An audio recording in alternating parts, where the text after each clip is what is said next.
Hi, Rev again from DMCI Homes. So today, we are here in Soraya Building, here in Allegra Garden Place. Ngayon naman ang ipapakita namin sa inyo yung ating 2-bedroom which is 55 square meters.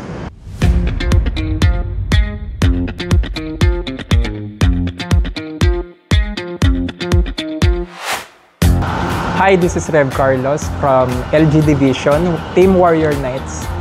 I'm a property consultant and a real estate broker. Ayun nga, nandito pa rin tayo sa AGP. Ayun nga, napakaganda ng ating atrium level. Feel na feel natin yung breeze dito sa ating building. Ayan, napakahangin. Kitang-kita nyo naman sa leaves ng ating mga plants. So, ayun nga, titignan natin yung ating 2-bedroom unit. This is unit 1705. Ayan, pasok tayo. This is a typical unit, yung layout natin. So, tignan nyo. Ayan, napaka-spacious ng ating unit. Dito pa lang, meron na kayong maraming pagpipilian kung saan nyo ipupwesto yung inyong dining tsaka yung inyong living area. Provided na rin yung ating mga saksakan. Ayan, kayo nang bahala. Tapos, on this side naman, makikita nyo yung ating kitchen area. Ayan nga, yung granite countertop, yung ating maraming mga cabinets. Ayan, kasama na. Ang maganda pa sa ating mga cabinets, ayan, iba yung mga layout niya. Hindi kagaya sa iba na puro the open lang na door. Ito may mga sliding. Kung makikita niya. Ayan nga, ito. Ayan. Yan, ito yung mga sliding. Ayan. Tapos, ayan, ito yung ating bathroom. Napaka-spacious din niya. Ayan, kasama na yung ating shower, yung ating mga faucet, yung ating lavatory, at saka syempre yung ating sink with granite countertop.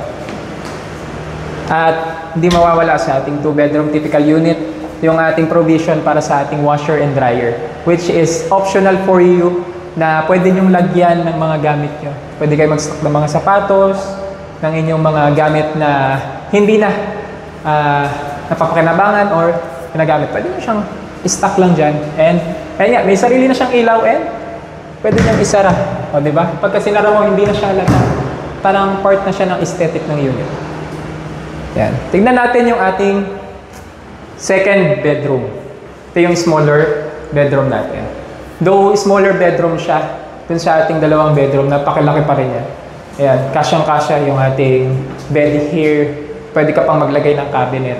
Ayan, pwede sa mga anak nyo, sa mga parents, or sa mga small family. Pwede din maglagay ng double deck since napaka-high ceiling nga niya. Ayan, spacious siya. Kasi ito, makikita nyo, kita nyo na agad yung ating Taguig and Laguna skyline. Napakalaki kasi ng window sa ating AGP. Ayan, dito sa Allegra Garden Place, napakalaki ng ating window. Kaya enjoy na enjoy nyo yung light tsaka yung ventilation sa ating tower. Dito tayo sa ating master's bedroom. Ayan, napakalaki. Diba? Ayan, ganda. Since bagong turnover nga yung ating unit. Ayan.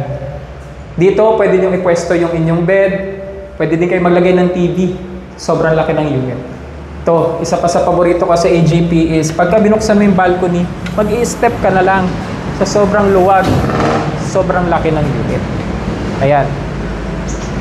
Tingnan nyo yung mai-enjoy nyo na balcony space from end to end ng width ng unit. Dito pa lang hanggang dyan sa dulo is napalaking balcony space. Kasi ito, pwede kayong tumambay dito kung gabi, kung gusto nyo magpahangin, yan, kitang-kita nyo yung ating skyline. Pagkagabi ito, napakaganda.